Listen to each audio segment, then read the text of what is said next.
말씀은 오로지 힘써야 할 것, 오로지 힘써야 할 것이 무엇이냐? 오늘 본 말씀 다시 한번 읽어보겠습니다. 우리 다 같이 한번 합독합니다. 여자들과 예수의 어머니 마리아와 예수의 아우들과 더불어 마음을 같이하여 오로지 기도에 힘쓰더라. 아멘. 마음을 같이하여 오로지 기도에 힘썼다 그랬어요. 성경 빌립보서 3장 20절에 보면 빌립보 교회를 향해서 바울이 이런 말을 합니다.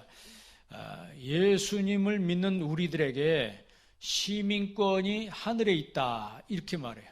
우리의 시민권이 하늘에 있다. 이 시민권을 폴리튜마라고 하는데 예수님 당시에 그 당시의 시민권, 최고의 시민권은 로마 시민권이었죠. 로마 식민지 시대였기 때문에 로마가 계속 전쟁을 해서 수많은 나라를 점령해서 그 점령한 나라의 전리품들을 거의 상당 부분 약탈해서 로마로 가지고 왔습니다. 그 로마 시민권을 가진 사람들은 그것에 의해서 상당한 혜택을 누렸어요. 그 로마의 전쟁사에 보면은 굉장한 혜택을 누렸습니다. 바울이 복음을 전하다가 붙들려서 곤욕을 치르고 있는데 천부장이 난리가 나니까 천부장이 바울을 이제 한번 막 치라고 그랬잖아요. 그래서 바울이 뭐라 그러냐면 내가 로마 시민권자인데 재판도 안 하고 나를 치라고 하느냐. 그래서 큰 소리로 뭐라고 그러니까 깜짝 놀란 거예요. 왜냐하면 로마 시민권자를 함부로 하면 안 되거든요. 노예인 줄 알고 일반인 평민인 줄 알았는데 시민권자라고 하니까 이 천부장이 놀래가지고 대답을 했습니다.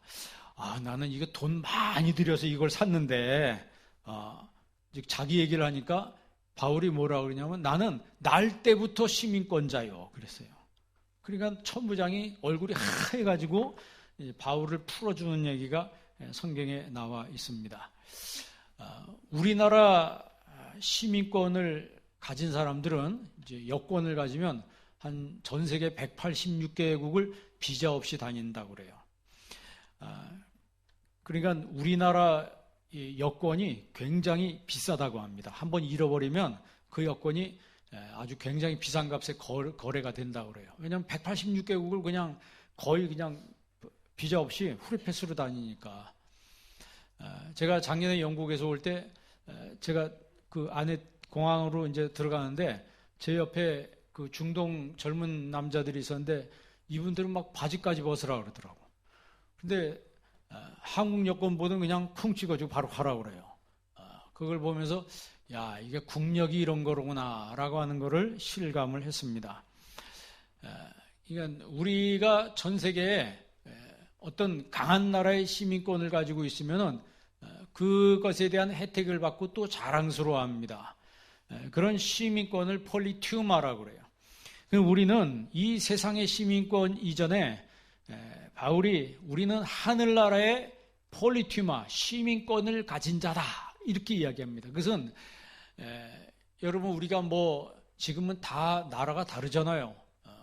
여러분 우리 한국, 일본, 뭐 중국 옆에 필리핀이 나라들이 많은데 각 나라 시민권을 가지고 있지만 천국 가면은 한 나라 시민권으로 통일됩니다. 천국 시민권으로 통일되는 거야. 그러면 천국 시민권은 이 땅에 살아가면서 어떻게 살아가는가? 천국 시민권자들은 하늘나라의 폴리튜마를 가진 사람들은 이 땅에 살아갈 때 어떻게 살아가는가? 특징이 하나 있는데 그게 뭐냐면 기도한다는 거야. 기도한다. 그러니까 여러분 잘 생각해 보세요. 내가 교회 다니면서 기도하는 사람이면은 천국의 폴리튜마예요. 천국의 폴리튜마 가진 사람이에요. 당연히 기도하는 거예요. 오순절날 마가다락방에서 예루살렘 교회가 시작됩니다. 예수님께서 예루살렘을 떠나지 말라. 아버지가 약속한 것을 기다리라. 그렇게 했어요. 그래서 예루살렘을 떠나지 않고 열심히 기도하다가 이 제자들이 마가다락방에서 성령을 받는 은혜가 있었습니다. 그들이 성령을 받은 것은 오로지 하나님 앞에 기도했기 때문에 오로지 기도하다가 성령 받은 거야. 그러니까 성령 받은 다음에 이 사람들은 정말 행복했습니다. 핍박을 받아도 행복했고 하나님의 일을 하는 것이 너무너무 행복한 거예요. 여러분 행복해지기를 원하세요? 그럼 여러분 삶이 하나님을 향하시기를 바랍니다. 불행해지길 원하는 사람은 하나님을 등 돌리면 되는 거예요. 하나님을 등지면 되는 거예요. 하나님을 거절하고 기도를 거절하고 하나님에 대한 모든 것을 거절하는 사람은 자기가 행복한 것 같지만 사실은 불행한 것이다. 행복한 사람들은 내 삶의 방향이 하나님을 향해 있고 내 생각의 관점이 하나님을 향해 있고 내 인생의 모든 초점이 하나님께 맞춰진 사람들은 행복한 삶을 살게 된다. 우리가 기도라고 하는 것을 옛날부터 뭐라고 얘기하냐면 노동이다 이런 말을 썼어요. 이런 표현을 썼습니다. 기도는 노동이다. 노동하는 건 쉬운 거예요? 어려운 거예요? 그래서 썩 쉬운 건 아니죠. 그런 것처럼 기도하는 것은 그렇게 쉬운 게 아닙니다. 뭐 그냥 나 어디서든지 할 수 있는데, 물론 어디서든지 할 수 있는데 할 수 있는데도 못하는 게 기도예요. 그래요, 안 그래요? 기도해야 되겠다 마음 먹었는데도 못하는 게 또 뭐예요? 그게 기도예요. 근데 이상하게 교회 왔는데도 또 안 되는 게 뭐예요? 그게 또 기도입니다. 또 작정을 해놓고 못하는 게 또 뭐예요? 작정을 해놓고도 못하는 게 또 기도예요. 직분 받았으면 더 열심히 기도해야 되는데 이상하게 직분 받아놓고도 못하는 게 뭐예요? 그게 또 기도예요. 이렇게 보면 아직 기도는 쉬운 거고 정말 굉장히 얼마든지 어디서든지 할 수 있는 건데 그런데 이상하게 안 되는 게 기도라는 거예요. 그래서 여러분 신앙생활은 영적인 싸움입니다. 영적인 싸움이에요. 기도는 노동이라 그랬어요. 여러분 노동이라고 하는 것은 뭐예요? 우리가 일하는 거 아니에요? 아침에 일어나면 직장에 출근해야 돼요. 기분 좋아도 출근해야 되고 기분이 안 좋아도 출근해야 되고 몸이 아파도 출근해야 되고 내가 하기 싫어도 뭐 해도 무조건 일터로 나가야 되는 것처럼 우리가 신앙인들은 정말 내가 어떤 상황에서든지 하나님 앞에 기도의 모습으로 살아야 되는 것입니다. 기도는 영적인 수고이면서도 육적인 수고입니다. 그리고 기도할 때 속사람이 강건해지는 거예요. 속사람이 강건해지고 여러분이 기도한 그 기도가 어떤 기도든지 간에 반드시 하나님이 그 기도를 이루어 주시는 겁니다. 그러니까 하나님이 나에게 기도하게 하시는데 모르고 기도하는 경우도 있지만 하나님이 나에게 하나님의 경륜을 알려주실 때가 있어요. 하나님의 경륜, 하나님의 경영, 하나님의 섭리하심, 그 오이코노미아라 그래요. 하나님의 그 경영하심을 알게 하시는 거예요. 이 오이코노미아를 영어로 뭐라고 번역하면 dispensation으로 번역해요. dispensation이란 말은 분배한다는 말 아니에요? 분배. 그러니까 하나님이 이 땅에 분배하시고 하나님이 이 땅에 정해놓으시고 한 그런 것들을 나로 하여금 알게 하신다는 거예요. 그러니까 하나님의 경영하심을 아니까 내가 하나님 앞에 기도하지 않을 수가 없죠. 기도하지 않을 수가 없는 거예요. 어떤 상황에서든지 내 하나님의 영광에서 내가 쓰임받기 위해서 최선을 다해서 오늘 성경 말씀대로 오로지 기도에 힘쓰는 삶을 살게 되는 것입니다. 여러분에게 그런 삶이 있기를 바랍니다. 우리나라 성경, 여러분 성경 가지고 있잖아요. 그 신약을 최초로 번역하신 분이 존 로스 목사님입니다. 스코틀랜드 장로교에서 파송받은 그 선교사님이 중국에 파송됐어요. 중국 선교사로 파송됐는데 이분이 중국 심양에서 거기서 목회하면서 그 중국 끝자락에 조그만 땅덩어리가 하나 붙어있는데 그 조선이라고 하는 나라가 있다는 걸 알게 되었고 그 나라 사람들이 미전도 종족이라고 하는 걸 알게 됐어요.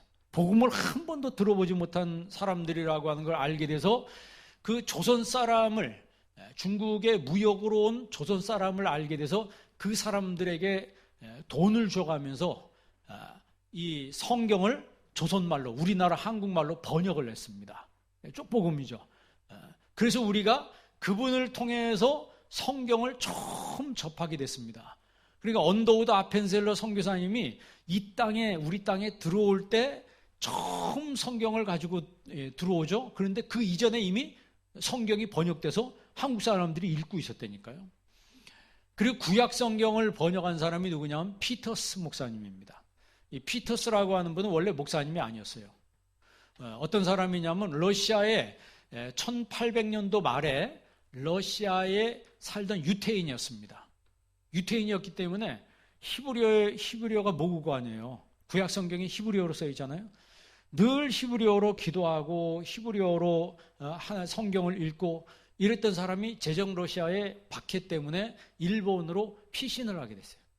근데 일본에 피신으로 갔다가 거기서 복음을 접하게 돼서 예수를 믿게 됐어요. 그 분에게 복음을 전해준 사람이 누구냐면 피터스 목사님이에요. 아니 어떻게 또 이름이 똑같으냐? 근데 원래 그분의 이름은 이삭입니다. 히브리어 이름은 이삭이에요. 그런데 자기가 예수님을 믿고 자기한테 복음을 전해준 그분 이름을 따서 똑같이 자기도 피터스라고 하셨어요. 근데 이분이 거기서 예수님 믿고 어디를 오게 되냐면 조선 땅으로 들어오게 됩니다. 조선 땅으로 들어와서 2년 동안 있는데 조선에 와보니까, 우리나라에 와보니까 우리나라 말 성경이 없는 거예요. 사람들이 신약은 좀 있는데 구약이 없어. 그래서 이 사람이 히브리인 아니에요. 이스라엘 사람 아니에요. 그래서 구약 성경을 한국말로 번역을 하는데 한국말로 알아야 번역을 하지. 예? 그런데 언어 천재예요, 이분이. 2년 동안 한글을 완전히 깨우치고 한국말로 구약 성경을 번역을 했어요. 처음에 시편을 번역했습니다. 그러니까 선교사님들이, 미국의 선교사님들이 북장로교니 남장로교니 캐나다 장로교, 호주 장로교 선교사님들이 보고 깜짝 놀란 거예요. 자기들은 한국에 와서 몇 년을 해도 한국말 배우기가 진짜 어려운데 이 사람은 2년 만에 완전히 다 깨우친 거예요. 그래서 시편 번역한 것을 보고 너무 놀래가지고 이 사람을 신학을 시켜야 된다 해가지고 미국 매코믹 신학교로 유학을 보냈습니다. 그 이분이 그 젊은 날 20대 초반 그 젊은 시절을 미국 가가지고 신학을 공부를 했습니다. 그랬더니 신학교에서 딱 보니까 이게 실력 있는 사람이 보니까, 그래가지고 얘기 들어보니까 다시 저 조선이란 나라로 가겠다는데 가지 말라 그랬어요. 미국에서. 너같이 똑똑한 애는 공부를 해서 여기서 미국 신학 발전을 위해서 너는 여기서 교수를 해야 된다. 그랬더니 사실 여러분 그때 우리나라에 뭐가 있었습니까? 아무것도 없는데. 이 사람이 그걸 뿌리치고 장학금 준다고 하는데 그걸 뿌리치고 그냥 다시 우리나라 땅에 와서 구약 성경을 다 번역을 했어요. 그 383장에 여러분 눈을 들어 산을 보니 도움 어디서 오나, 그 찬송가의 맨 위에 보면요 피드기라고 돼 있어요. 그리고 영어로 피터스라고 써 있습니다. 그 피드기라고 하는 게 한국명이거든요. 그분이 피터스 목사님이 이 구약 성경을 다 번역했어요. 그런데 우리는요 그분에게 고마움을 몰랐어요. 그냥 뭐 당연히 우리 성경이 있으니까 우리나라 말로 들고 다니는데 이게 누가 번역을 해주고 누가 이렇게 해주는지를 모르고 다닌다니까. 여러분 우리나라가 세계에서 경제 12 대국으로 발전했다는데 우리 힘으로 발전한 겁니까? 아니, 완전히 100% 우리의 힘으로만 발전한 거예요? 전혀 그렇지 않습니다. 한 나라가 그렇게 성장하기까지는 주변에 도와준 힘들이 있는 거예요. 도와준 힘들이 있다고. 우리가 여러분 교회가 이렇게 많아지고 우리가 신앙생활 편하게 된 게 그냥 되는 게 아닙니다. 우리나라 발전된 것도 그냥 된 게 아니에요. 어떤 나라의 도움을 받았다고. 우리가 원래 똑똑해서, 여러분 똑똑한 사람은 우리나라만 똑똑한 게 아닙니다. 그런데 우리나라 사람들이 이렇게 성경을 번역한 분들의 정말 은혜를 모르고 여태까지 까맣게 모르고 살다가 그 번역하신 분을 얼마 전에 찾았죠. 제가 예전에도 한번 얘기한 적이 있는 것 같은데 작년에 그래 LA에 피터슨 목사님 무덤이 있는 걸 발견하고 그 무덤에 잡초만 무성해요. 사실 뭐 우리나라 사람들은 뭐 기념관 같은 거 많이 만들잖아요. 뭘 해도 그 사람 기념관인데 구약 성경을 번역하는데 우리가 지금 구약 성경을 가지고 있는 이거의 기초적인 단초가 다 그분이 번역한 거를 기본으로 해서 이 성경이 이루어진 거예요. 이제서야 이제 그분 위해서 뭐 기념 사업회를 한다 뭐 이제 그렇게 이야기해요.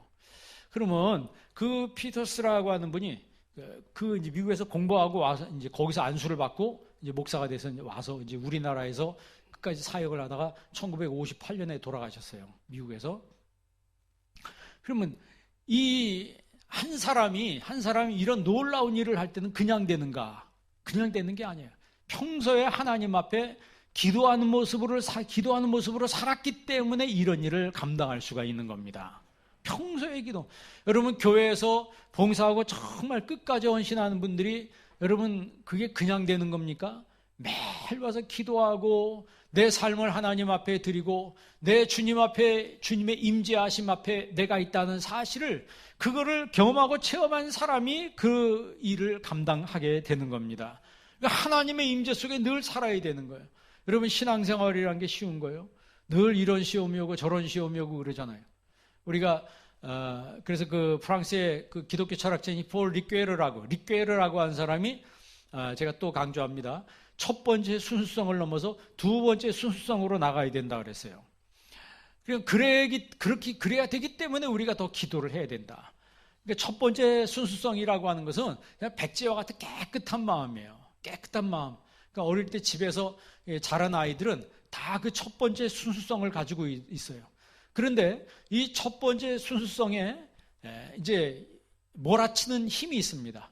세상의 힘이 몰아치고 시험이 몰아치고 환란이 몰아치고 하면서 이 순수성이 휴지조각처럼 확 구겨져 버려.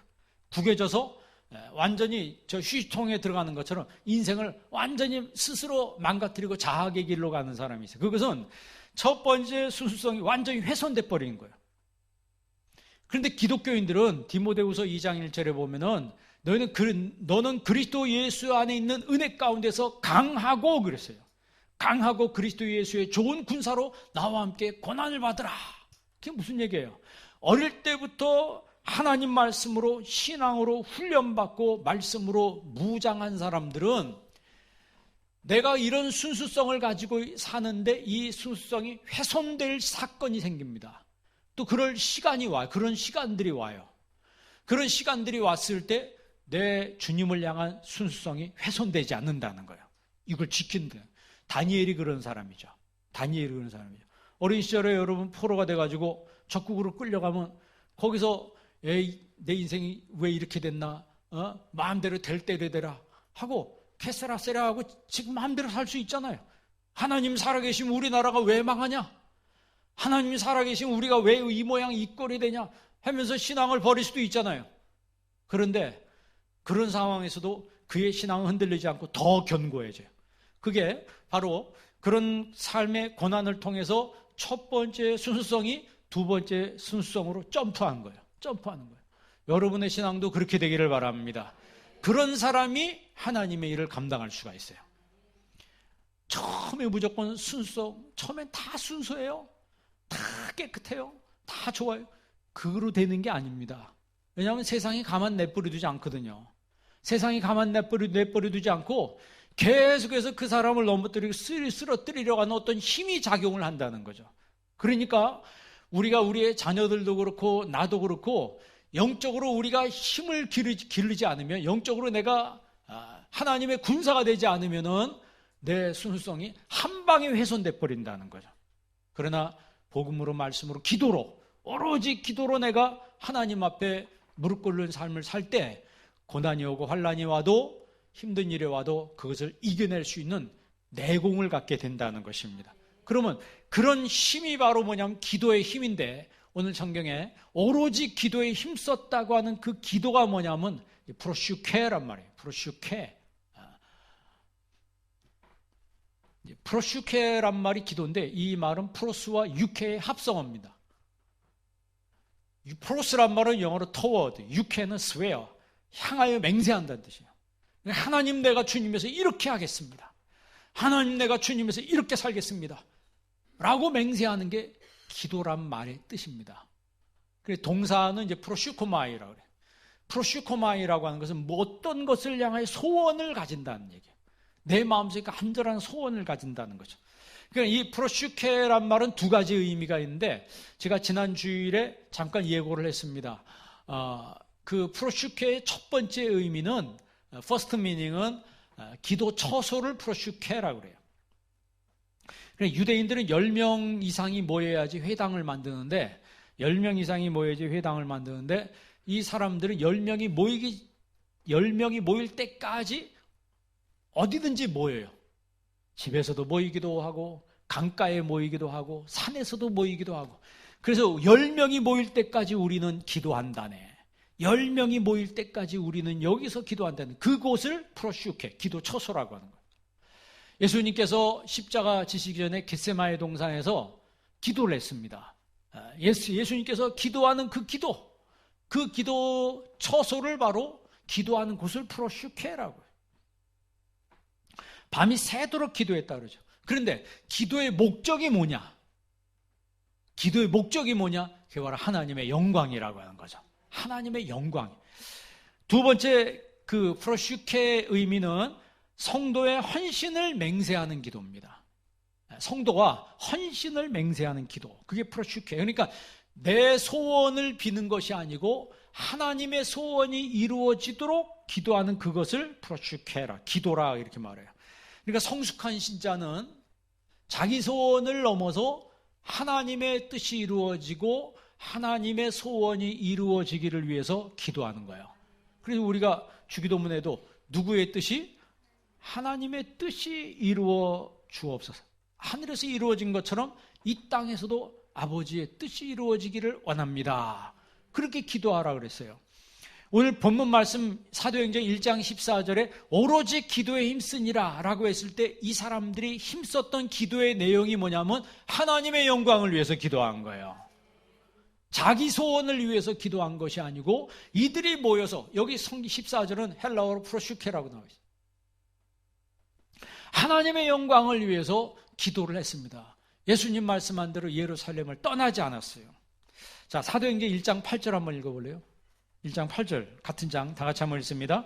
오직 성령이 너희에게 임하시면 너희가 권능을 받고 예루살렘과 온 유대와 사마리아와 땅끝까지 이르러 내 증인이 되리라 하시니라. 아멘. 오직 성령이 너희에게 임하시면, 그 말은 무슨 얘기예요? 오로지 기도하면 그런 뜻이죠. 오로지 기도했을 때 성령이 임하는 것이지 그냥 아무것도 안 하는데 기도하는 건, 이 성령이 임하는 건 아니죠.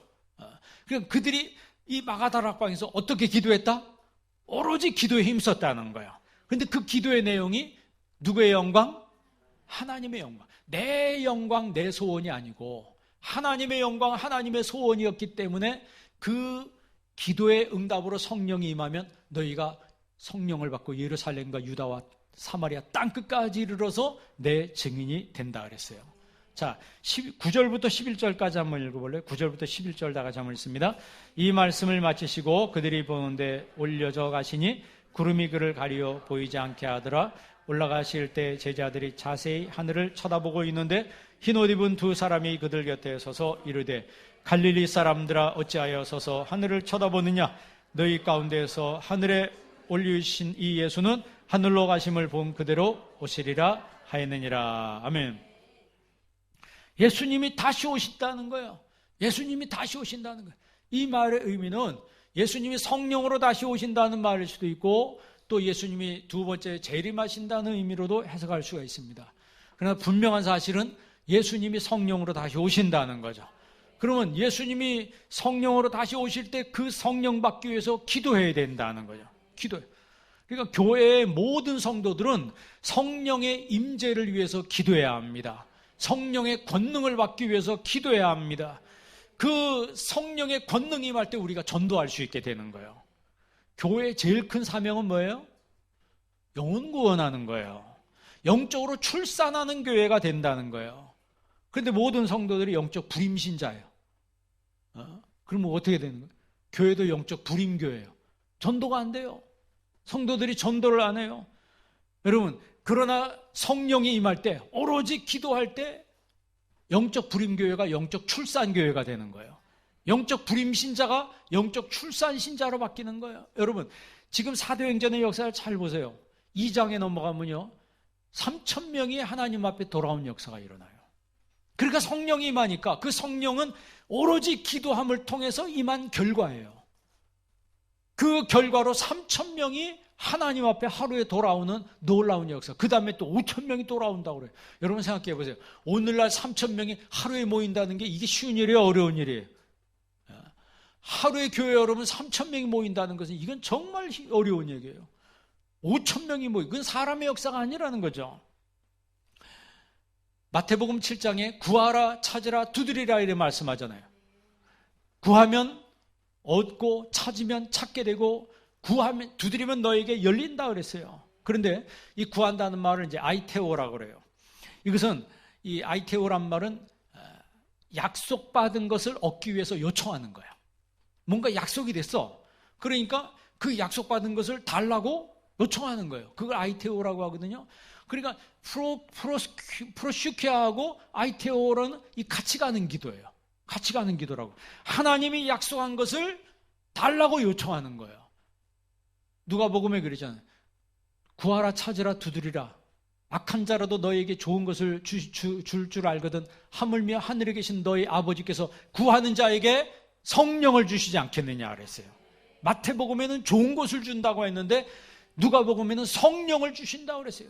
그러니까 하나님은 구하는 자에게 먼저 성령을 주시기를 원하시는 거예요. 우리가 하나님 앞에 기도할 때 하나님 우리에게 먼저 돈을 주지 않는다 그랬어요. 하나님 내가 이 세상의 땅의 것을 먼저 주지 않고 먼저 은혜를 주신다 그랬습니다. 먼저 성령을 우리에게 주시는 거예요. 너희 하늘 아버지께서 구하는 자에게 성령을 주시지 않겠느냐. 그러니까 기도라고 하는 것은 나의 원함을 하나님께 요청하는 것이 아니고 하나님의 소원을 이루어드리기 위해서 말하는 것이 바로 기도라고 하는 거예요. 그러니까 이 프로슈케와 아이테오의 이 기도는 동반하는 기도입니다. 동반하는 기도. 그러니까 기도란 말의 본질은 내 영광이 아니고 하나님의 영광을 위해서 기도하는 거예요. 하나님의 영광을 위해서 하나님 앞에 말하는 것이 바로 기도다. 그리고 두 번째 기도가 있는데 데시스라고 그래요. 데시스. 동사는 네오마이라고 하는데 이것은 자신의 문제를 가지고 하나님 앞에 탄원하는 거예요. 그러니까 기도가 하나님 영광에 대한 기도도 있고 데시스, 내 문제를 위한 기도도 있고 그 다음에 엔툭시스라고 하는 도고, 다른 사람을 위해서 하는 기도가 있어요. 그러니까 기도가 우리나라 말은 기도 하나지만 헬라어 성경에는 여러 가지 말들이 있습니다.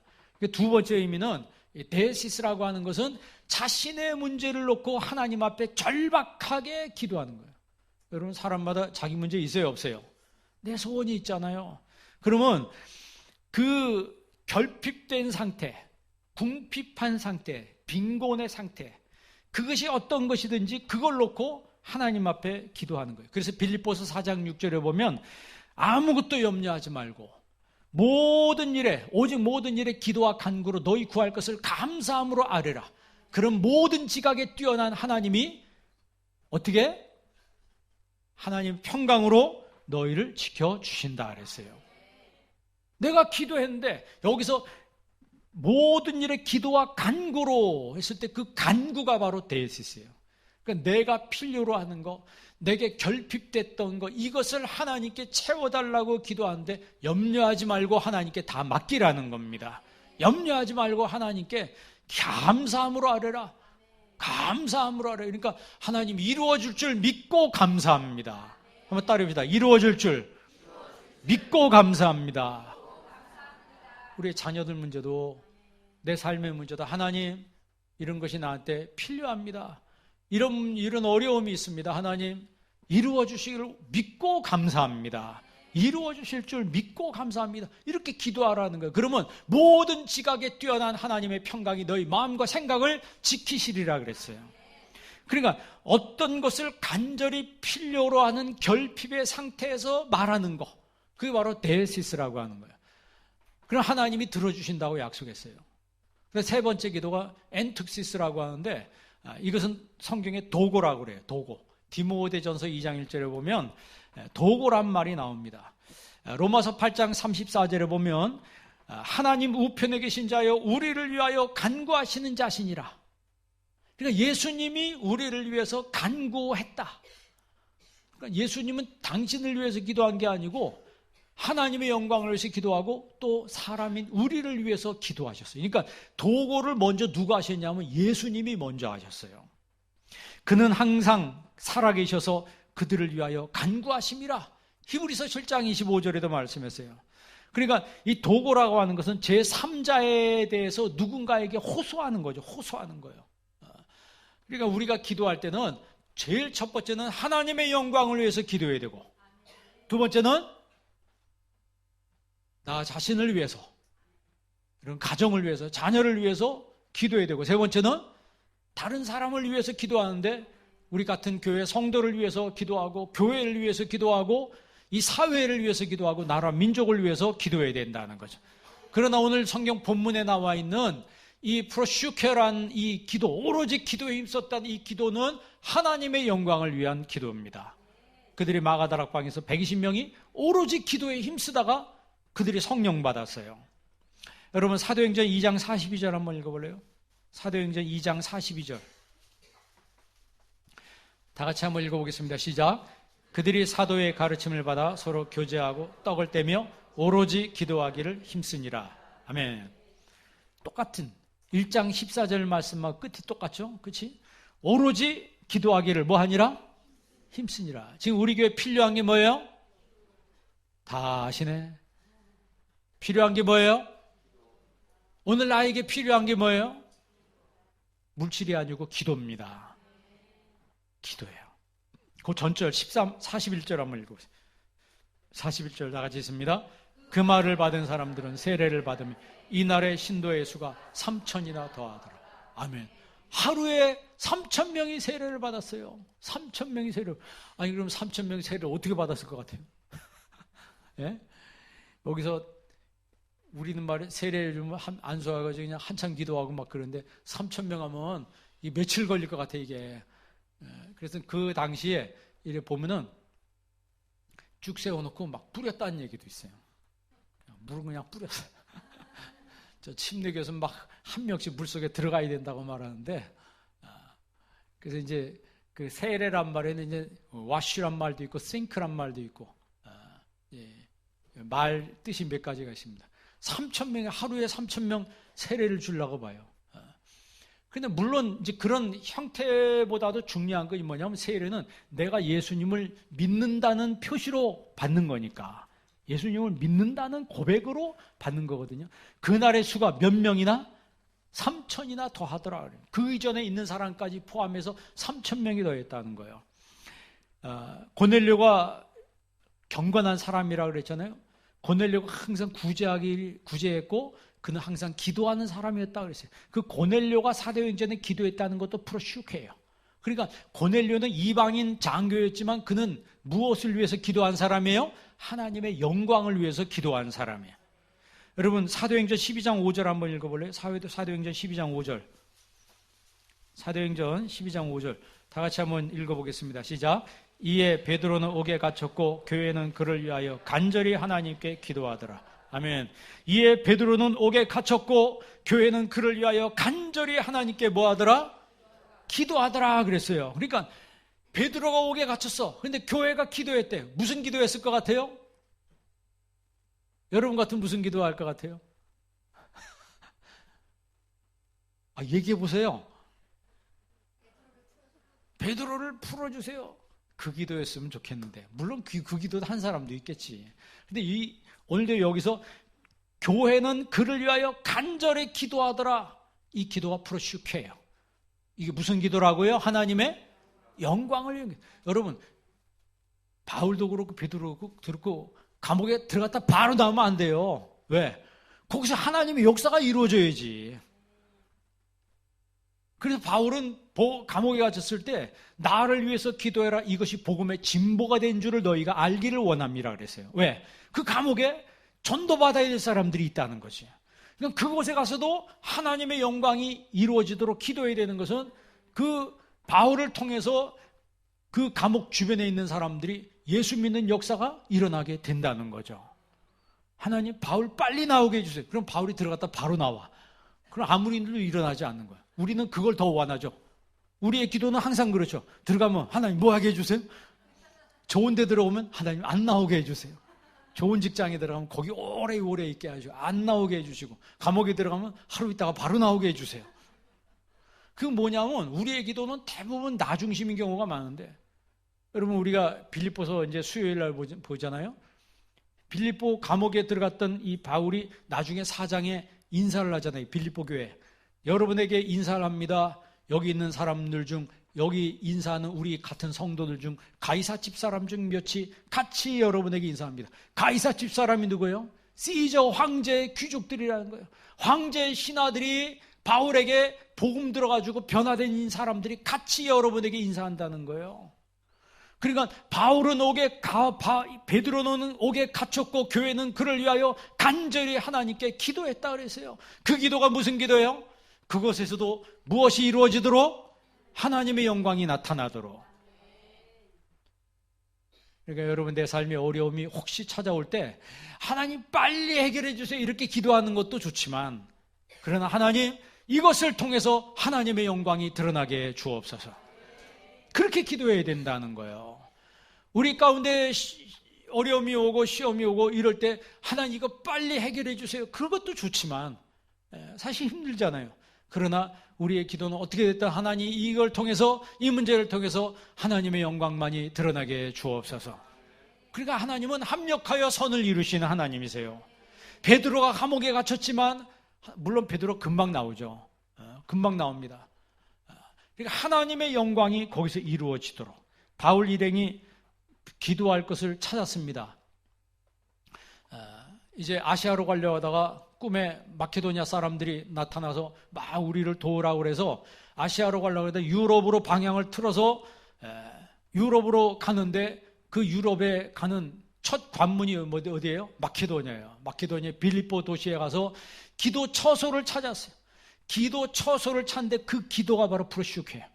하나님의 영광을 위해서 이곳에서 그들이 기도하기를 원했는데 기도할 처소를 찾는데 누굴 만나요? 루디아라고 하는 여류 사업가를 만납니다. 근데 하나님이 그 여류 사업가의 마음을 활짝 열어주셔서 루디아가 바울 일행을 붙들고 우리 집에서 해야 된다 해가지고 억지로 반강제로 그 집에서 가서 기도 처소를 하게 되고, 그 집에서 빌립보 교회가 탄생을 하게 되는 거예요.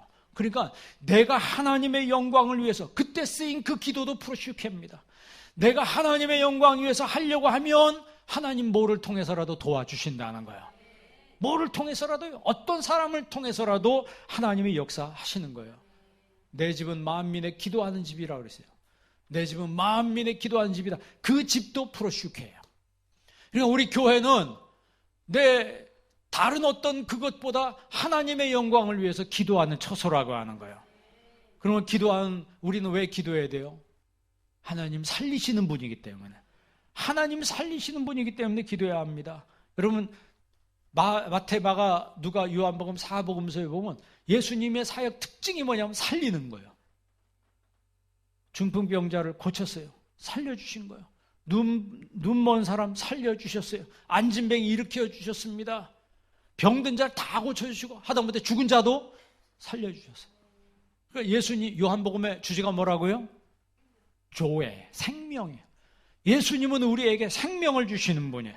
나를 살리시는 분이라는 거죠. 그래서 예수님의 그 말씀을 들을 때 내 심령이 바로 새 부대가 되는 거예요.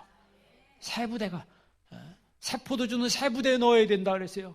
새 포도주를 낡은 가죽 부대에 넣으면 터져서 다 못쓰게 버린다고 그랬습니다. 내가 주님 앞에 나올 때마다 새 부대가 되어 주의 말씀을 받을 때 내 심령이 더 새로워지게 되는 거예요. 그래서 거룩한 목마름의 모습으로 주님 앞에 나올 때 하나님 나에게 은혜를 주시고, 내가 그런 모습으로 하나님 앞에 기도할 때 성령께서 나를 꽉 붙잡아 주시는 겁니다. 이사야서 55장 1절에 뭐라고 했어요? 너희 목마른 자들아 내게로 나오라. 돈 없는 자도 와서 사 먹되 돈 없이 값없이 와서 포도주와 젖을 사라, 이렇게 말씀하십니다. 그 말은 뭐예요? 하나님께서 말씀하시길 모든 것들이 지불되었으니까 너희들이 와서 무료로 받으라는 거예요. 무료로 누리라고 하는 거예요.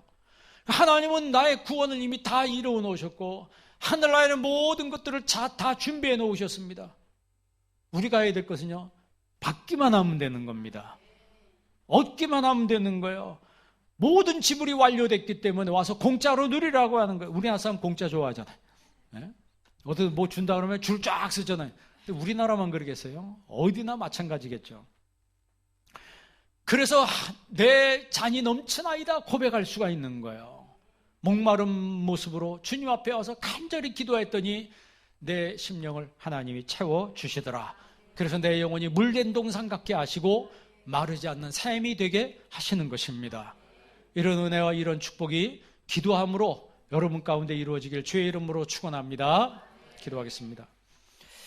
좋으신 아버지 하나님, 오늘 이 시간 저희들에게 하나님 말씀 주심을 감사합니다. 오로지 기도했던 초대교회 성도들처럼 이 마지막 때 하나님의 영광을 위해서 힘을 다하여 오로지 기도에 힘쓰는 영적으로 깨어있는 성도들이 되게 하여 주옵소서. 예수님의 이름으로 기도합니다. 아멘.